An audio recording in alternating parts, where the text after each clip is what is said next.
Odam kireç tutuyor, kumunu katmayınca. Odam kireç tutmuyor, kumunu katmayınca. Sevda baştan gitmiyor, sarılıp yatmayınca. Sevda baştan gitmiyor, sarılıp yatmayınca.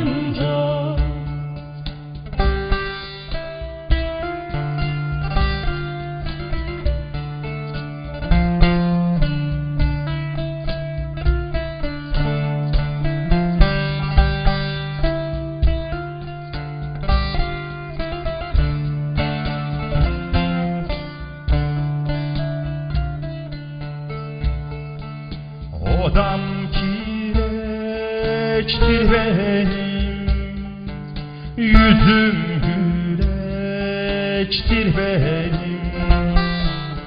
Odam kireçtir benim, yüzüm güleçtir benim.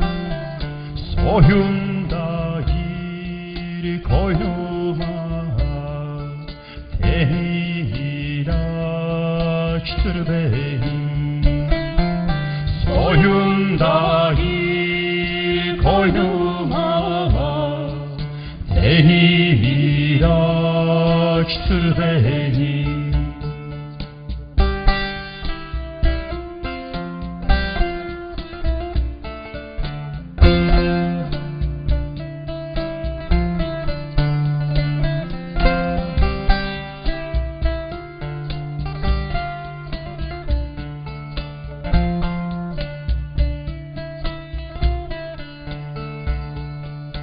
Baba ben derviş miyim, hırkamı giymiş miyim? Baba ben derviş miyim, hırkamı giymiş miyim? Ben sevdiğim eller aldı, niye ben ölmüş müyem? Ben sevdiğim eller aldı, niye ben ölmüş müyem? Ben sevdiğim eller aldı, niye ben ölmüş müyem?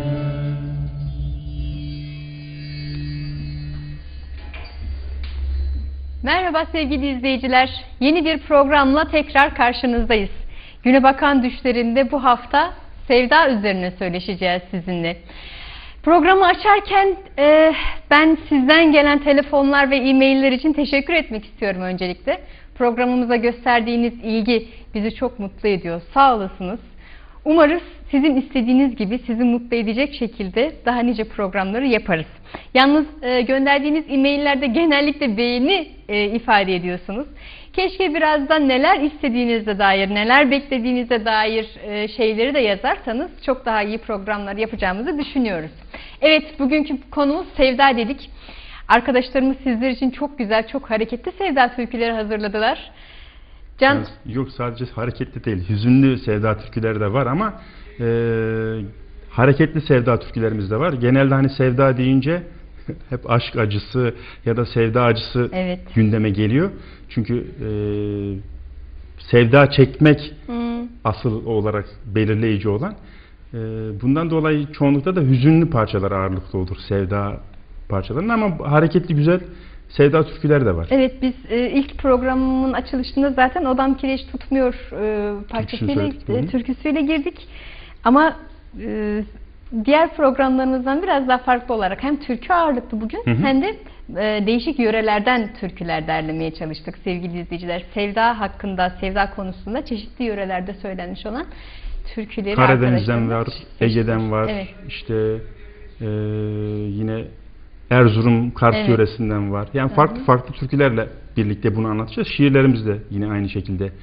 Şiirlerimiz evet yörelere göre değil ama Şairlere göre. Evet, şairlere göre seçildi. Yine sizin için çok güzel şiirler derledik sevgili izleyiciler. İlk şiirimizi istersen hemen girelim. Tamam. Sevgi Üstüne isimli bir şiir bu. Bunu size Can seslendirecek. Bütün kitapları yakmalı. Sevda üstüne ne söylemişlerse yalandır. Kitaplara göre insan karanlıkta yüzüne 1000 mumluk lamba tutulmuş, gözleri, yüreği kamaşmış insandır. Aptaldır, hastadır, kahramandır. Bütün kitapları yakmalı. Sevda üstüne ne söylemişlerse yalandır. İçinde bir tek suret yaşayan yüreğe yürek mi derler? Bir tek yaprak veren dalın boynunu vurarlar. Bir tek meyve veren dalı keserler. İnsan dediğin bir buğday tarlası gibi olmalı. Esti mi rüzgar, bir değil milyonlar için esmeli. Bir tek meyve veren dalı kesmeli. İnsan dediğin derya misali. Üstünde milyonlarca dalga, içinde kıyametler kopmalı. İnsan dediğin derya misali. Uçsuz, bucaksız olmalı. Gel çıkalım sevgilim, gel. Gel kurtaralım birler hanesinden. Çekelim gidelim bir uçtan öbür uca. Açalım yüreğimizin kapılarını sonuna kadar. Sevelim, sevelim, sevelim, sevebileceğimiz kadar. Ağzına sağlık Can.